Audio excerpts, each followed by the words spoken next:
E agora a gente tem aqui o professor Bart, que vai trabalhar, olha, uma matéria assim que é fantástica, todo mundo adora, né? Todo mundo adora. O pessoal fazendo concurso de tribunal, concurso de Assembleia Legislativa, o pessoal pende para a área do direito, assim, já para não chegar perto de matemática, assim, lógico, e aí eles vão lá e colocam, né? Tá, eles gostam? Não, então vamos botar. É assim, né? Mas por sorte nossa, o professor Bart está aqui e vai desmistificar esse monstro do raciocínio lógico que vai trazer para ti de uma maneira mais fácil e trazer as suas dicas, né? E talvez até, quem sabe, já as questões, né, professor? Já vai dizendo... Um gabarito já. Isso, é o gabarito. A bolinha de cristal ali, o professor já vai trazer. Se tu chegar lá sem medo no raciocínio lógico, já vai chegar bem, né? E ele vai te tirar esse medo agora. Professor Bart, tenha bondade. Obrigado. E aí, pessoal, muito bom dia, tudo bem? Bom, olha só, gente, vocês têm aí no material que eu já tinha até enviado para o CETEC um Memorex de toda a matéria que está no edital. Aí eu ia colocar umas questões, mas nas turmas que eu dei aula, gente, eu fiz tantas questões da parte da lógica que eu até pensei assim, né, o que a gente vai fazer na última aula? Vamos fazer uma oração, né? Que é o nosso pré-prova aqui, né? E até porque a gente não tem muito tempo, né? Mas olha só, gente, eu vou falar o que eu tenho certeza que vai estar na prova amanhã, porque eu tive um sonho. Tá? Eu sonhei essa noite, tá? Então eu vou colocar aqui, mas é um resumo do resumo do resumo do resumo. O que importa é todo o nosso trabalho que a gente fez aí durante as nossas aulas. Mas claro que, com certeza, o que eu vou falar aqui são aquelas coisas básicas e, como eu disse, com certeza estarão na prova. Gente, começando assim, ó, lá pela parte das proposições, uma parte que a gente tem que saber, que vocês já sabem, decor, mas sempre é bom lembrar, é a tabuada dos conetivos. A gente tem lá os conetivos A ou B, né? Lembrando que na Fundatec eles perguntam, tu tem que saber o símbolo. Aquele V ali representa o conectivo OU, que é chamado de quê? Lembra que é chamado de disjunção? Tá, e quando acontece o conectivo OU, o que acontece com OU? Então vou fazer aqui rápido uma tabela. E assim, ó, gente, não precisa nem copiar isso aqui, né? Só vão acompanhando aí, se vocês quiserem, sei lá, tirar uma foto, enfim. Bom, então nós temos assim, ó, tá aqui a nossa tabela. Vocês lembram que a gente tem VV, VF, FV e FF. Lembrando que o conectivo OU, quando tu tá analisando aquela frase, aquela proposição composta ligada com o conectivo OU, quando tu tem o OU, basta a gente enxergar um V, que o resultado final será verdadeiro. Só vai ser falso quando as duas forem falsa. Isso no conectivo OU. Já quando a gente tem o conectivo E, então a gente tem A, B, A e B. E aí, lembrar que quando a gente tem o conectivo E, aí na banca da Fundatec, eles gostam de colocar, então, esse conectivo, o E e o então, que daqui a pouco eu vou falar. Então, a gente tem assim, ó, VV, VF, FV e FF.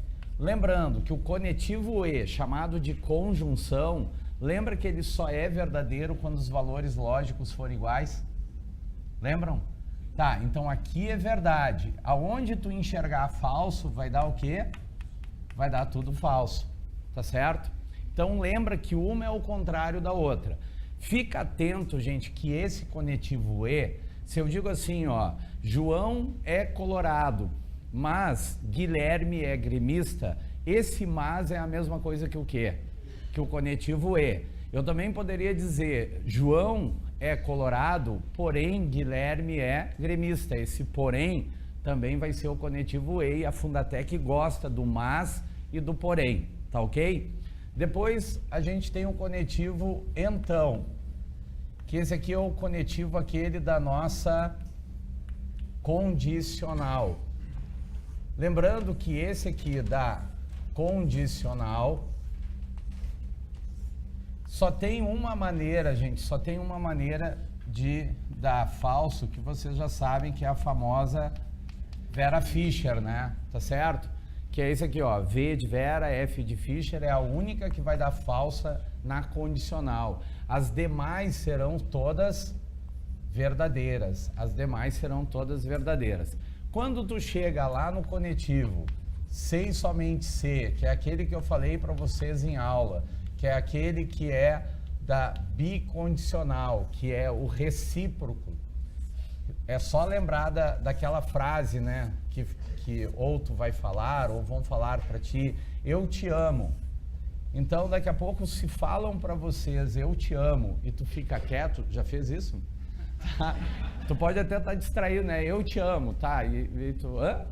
Né? Mas aí a pessoa vai dizer, tá, e tu não vai falar nada. Então, lembra que o eu te amo é recíproco.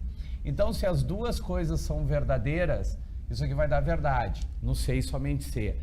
Se as duas coisas são falsas, lembra, o fulano, eu não te amo, e a pessoa diz, eu também não te amo. Lembra que isso aqui também é verdadeiro.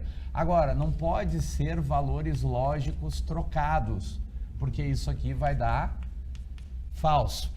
Também lembrando, voltando aqui para o conectivo então, nas provas anteriores da Fundatec, dessa professora, que é responsável pela prova da Assembleia Legislativa, as provas que ela fez anteriormente, nós tínhamos esse conectivo então, mas não caiu, gente, caiu então, caiu até a questão lá na prova da Polícia Civil, a tal da Vera Fischer. Ah, deu Vera Fischer, então é falso. Mas não esqueçam que o que vem antes do então é a condição suficiente, e o que vem depois é a condição necessária, tá certo? Então, o que vem antes do então é sempre a condição suficiente, o que vem depois é a condição necessária. Quando a gente tem esse sei somente ser, o que acontece quando a gente tem o sei somente ser? Aí ele é uma condição necessária e suficiente. Então, quando aparece assim, essa expressão aqui, dizendo que tal coisa é uma condição necessária suficiente para acontecer tal a outra coisa, então tu já sabe que é a mesma coisa que o sei somente ser, essas proposições estão ligadas. E quando está separado condição suficiente da condição necessária, é o tal do conectivo então. Uma coisa, gente, também que é bem provável que apareça aí na prova de vocês é aquela negação lá dos conetivos. Então, vamos lembrar de três negações que são importantes. Três negações que são importantes. Quando a gente vai negar uma proposição que é uma disjunção, que é o tal do ou, quando tu vai negar esse ou, o que tu faz, gente? Tu pega esse ou, ele vira e tu nega o que vem antes e vem depois, certo? Quando tu vai negar o conectivo e, o que a gente faz? O e vira ou, e tu nega o que vem antes e vem depois. Então não esqueçam, se ele te der uma proposição composta ligada com o conectivo ou e pedir a negação, lembra que tem que virar o e tu nega o que vem antes e vem depois, certo? E se ele te dá o e, tu vai negar, na frase vira ou e tu nega o que vem antes e vem depois. Lembrando que negar, né? Se diz lá que João não é alto, tu negou, tu vai dizer que João é alto, né? Tá certo? Negar é trocar o valor lógico, não significa que tem que ter um não, a palavra não na frase. Bom, a negação da condicional, a gente pode lembrar assim, né? Lembra do mané. Ah, por que mané? Porque tu mantém a primeira e nega a segunda, tá certo? Aí tu lembra aí do tal do mané. Essa é a negação quando a gente tem a nossa condicional. Tu vai manter a primeira proposição e negar a segunda. Então, se eu tenho assim, ó, João não é engenheiro, então Beto é arquiteto. João não é engenheiro, então Beto é arquiteto. Se eu for negar essa frase que tem o então, aí eu mantenho a primeira. O que eu vou dizer? Que o João não é engenheiro. E Beto não é arquiteto, tá certo? Bom, isso aqui da negação envolvendo o que, gente? Envolvendo esses conectivos aqui. Também, não esqueçam, gente, que essa expressão nem todos, tu tá resolvendo uma questão e apareceu essa expressão nem todos, lembra que esse nem todos é a mesma coisa que alguns não, tá certo? Nem todos é a mesma coisa que alguns não. Se eu digo uma frase assim, olha, nem todos alunos dessa sala são colorados. Nem todos os alunos dessa sala são colorados. Então eu posso escrever, sem mudar o sentido, dizendo que alguns alunos dessa sala não são colorados, tá certo? Então nem todos é a mesma coisa que alguns não. Não, esse não é a regra da coisa, aquela. A regra da coisa eu vou falar agora, tá? Aí, gente, quando tu tem que negar lá o todo, o algum, o nenhum, tu vai lembrar daquele triângulo, né, que a gente chama lá, que eu chamo de regra da coisa. Essa daqui, gente, é só a gente pegar, ó, todo, nenhum e colocar aqui o algum. Lembrando que o algum poderá ser substituído pela palavra, pela expressão pelo menos e existe. Eu sempre falei para vocês aí em aula, gente, que a gente tem que ter uma memória fotográfica disso aqui. Então tu tem que gravar desse jeito que eu coloquei, lembrar que a base é uma equivalência e que aqui está a negação. Aí a gente lembra como se fosse uma tecla, um botão, tipo assim, ó, é P, vírgula, que, aqui tu vai escrever P, vírgula, não que, e aqui tu vai botar P, vírgula, não que. Lembrando que essas duas letras, gente, não são duas proposições. Isso aqui é um macete, né? Então o P é de quem eu falo.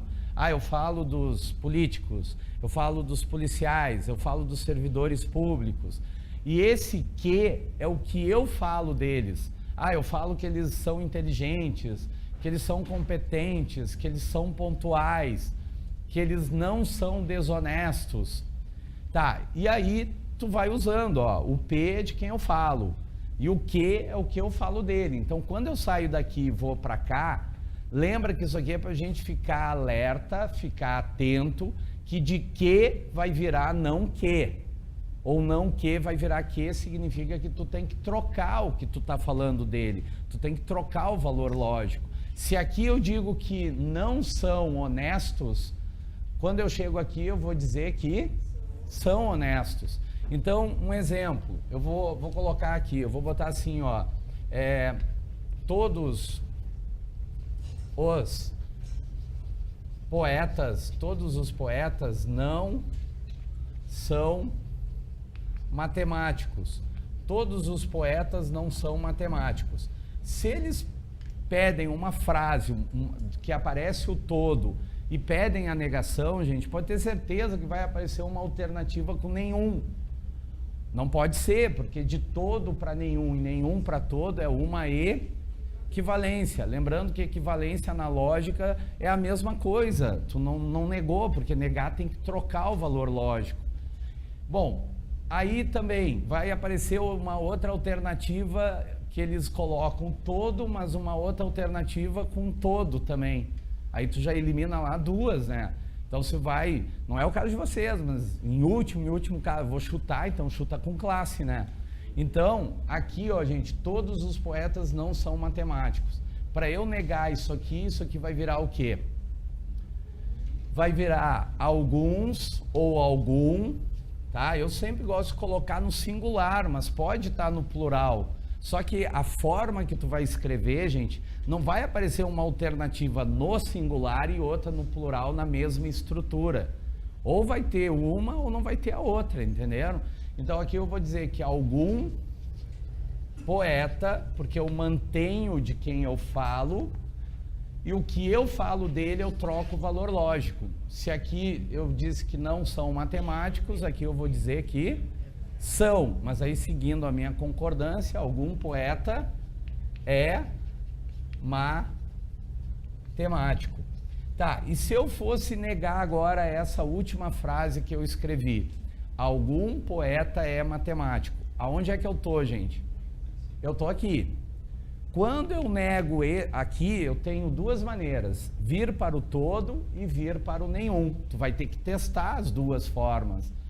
Se eu for para o todo, já está escrito aqui em cima, ó, porque eu mantenho de quem eu falo e o que eu falo dele eu troco o valor lógico. Tá, já está escrito aqui. Mas agora eu vou vir daqui para cá.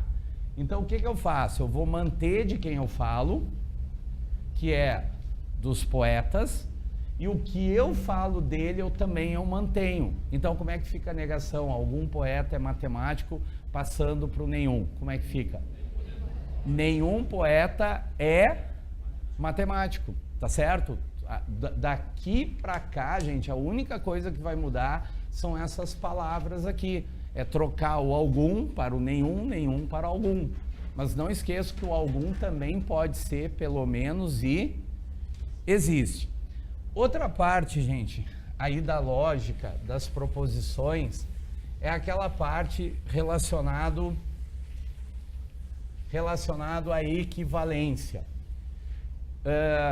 Então, falando assim, em termos de chance de cair, tem uma chance grande porque nas provas anteriores essa professora não cobrou. Então, quem sabe agora ela cobra.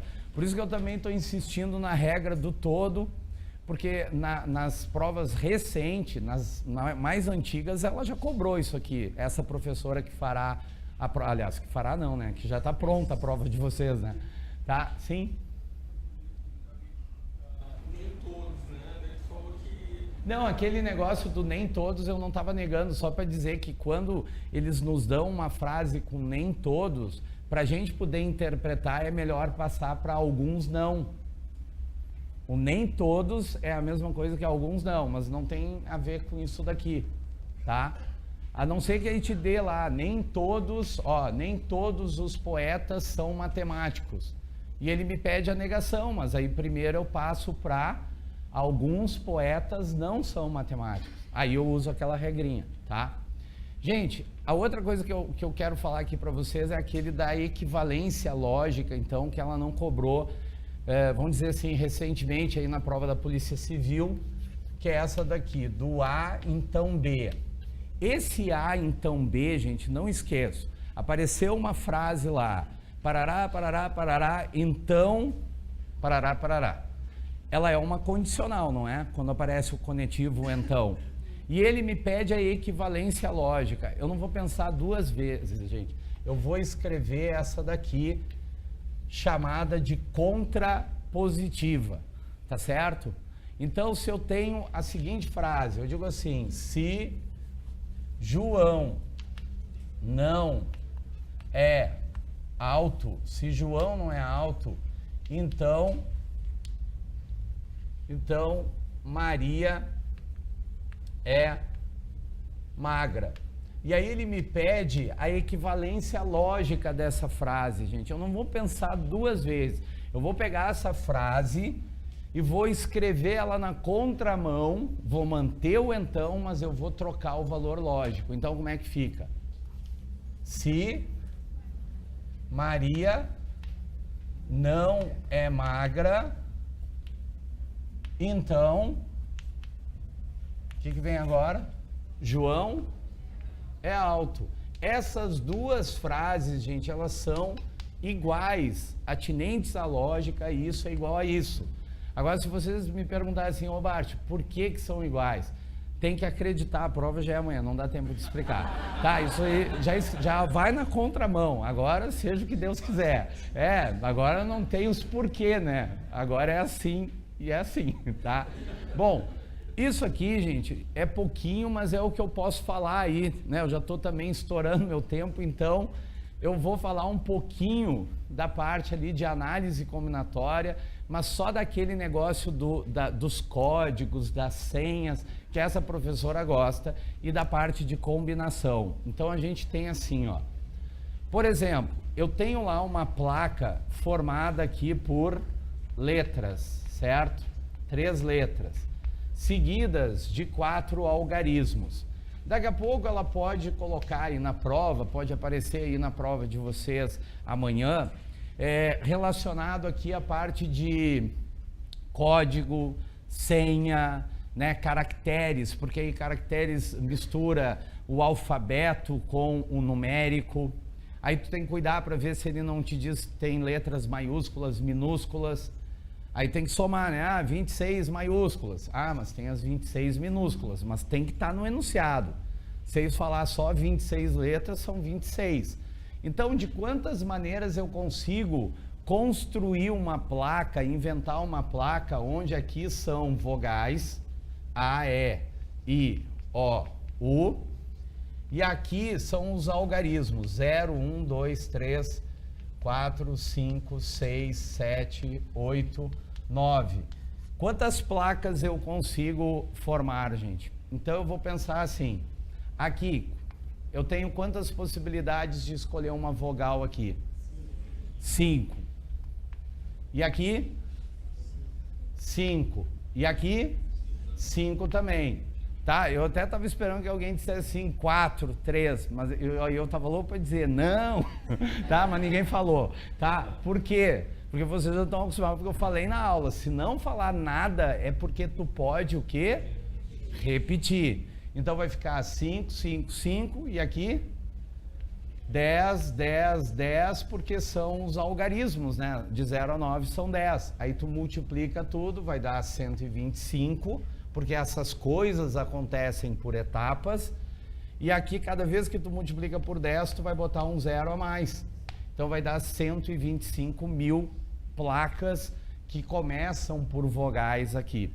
Agora, se eu disser assim, eu não posso repetir as vogais, então seria 5, 4, 3. Eu não posso repetir os algarismos, 10, 9, 8, 7. Ah, agora eu não posso repetir as vogais, 5, 4, 3, e os algarismos eu não posso colocar o 0. Então ficaria como? 9, 9, eu não falei nada dos algarismos, eu falei só das vogais, entenderam? E eles podem fazer isso quando as coisas acontecem por etapas. E a outra coisa, gente, é relacionada àquela parte de combinação. Quem tem dificuldade naquilo, mas pensa, se aparecer lá uma questão que diz assim, que são 10 funcionários, 10 servidores públicos, e tu quer agrupar eles de 4 em 4, de 3 em 3, não importa, tu quer fazer um agrupamento. E quando tu vai fazer um agrupamento, tu tem que ver se a ordem é importante ou não. Então, o que que tu faz? Se fossem as 10 pessoas e eu tivesse que escolher uma, eu teria 10 possibilidades e acabou, né? Mas são 10 pessoas e eu quero escolher 4. De quantas maneiras eu consigo fazer a escolha? Então, o que que eu faço, gente? Eu penso num exemplo, mas esse exemplo que eu pensar, eu não posso trocar por outro exemplo. Eu tenho que continuar no mesmo exemplo. Então, vamos supor que das 10 pessoas eu tenha lá as pessoas que é a Maria, o João, o Pedro e a Carla. Então, Maria, o João, Pedro e a Carla. Carla, Pedro, João, Maria. Se eu trocar a ordem entre eles, é a mesma ou é outra? É a mesma, entenderam? Tu pensa num exemplo, tu troca a ordem daquilo que tu escolheu e tu vê, continua sendo a mesma coisa. Então, é uma combinação de quanto? De 10, 4 a 4. Isso? Aí tu vai fazer 10, 9, 8, 7. Lembra, tu pega o 4, multiplica, o 10, 4 vezes na ordem decrescente. Se aqui fosse 3, tu iria só até o 8. E embaixo tu bota 4, 3, 2, 1. Certo? Aí o que que tu vai fazer aqui? 4 vezes 2, 8, 9 por 3, 3. Multiplica, vai dar 210, certo? E se por acaso aparecer lá anagramas, anagramas da palavra prova, tá certo? Quantos anagramas eu consigo escrever com a palavra prova? É sempre uma permutação, lembra? Eu não tenho letras repetidas, é P de 5 e é o 5 fatorial, que é aquele que tu faz 5, 4, 3, 2, 1, que vai dar 120, tudo bem? Agora, cuidem se tiver letras repetidas. É aquele que a gente viu, pega a palavra sogra aí. Se tu pegar a palavra sogra, tu tem letras repetidas, não tem? Então tu conta 1, 2, 3, 4, 5, 6, 7, 8.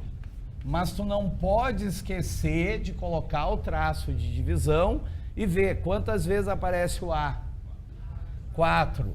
Quantas vezes aparece o R? 2. Mas eles podem deixar indicado o cálculo tudo com ponto de exclamação. 8, ponto de exclamação, que seria 8 fatorial, dividido por 4 fatorial vezes 2 fatorial, tá? Mas não vai fazer assim, né? P4 vezes P2, botar P8 e dividir depois, vai dar 1. Não, o cálculo provavelmente ficaria indicado, porque é uma palavra aí, então, com muitas letras aí. Mas é isso que tu tem que fazer.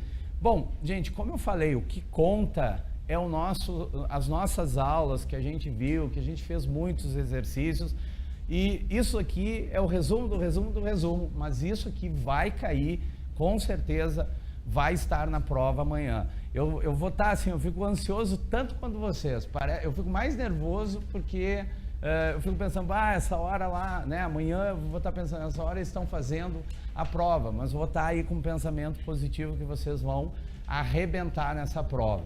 Gente, eu vou pedir uma coisa que eu nunca peço. A gente fica aqui o tempão... Não, eu ia dizer assim, essa é a melhor turma, mas juntaram as melhores turmas. Eu nunca vi. Então eu vou pedir uma coisa para vocês. Vou pedir para vocês, no EAD o pessoal acho que não vai ver, né, porque eles estão me enxergando só eu aqui, o quadro, mas vou pedir que vocês levantem um pouquinho, por gentileza. Levantem aí. Não vamos rezar. Eu não sei rezar. Tá? Mas agora eu vou pedir uma coisa, gente, vai ser uma energia muito legal. Só não vai dar pra gente circular pela sala. O cara que tá do teu lado, à tua direita, à tua esquerda, dá um abraço bem forte nele e diz assim, olha, cara, tu é guerreiro. Nós vamos arrebentar amanhã na prova. É isso aí.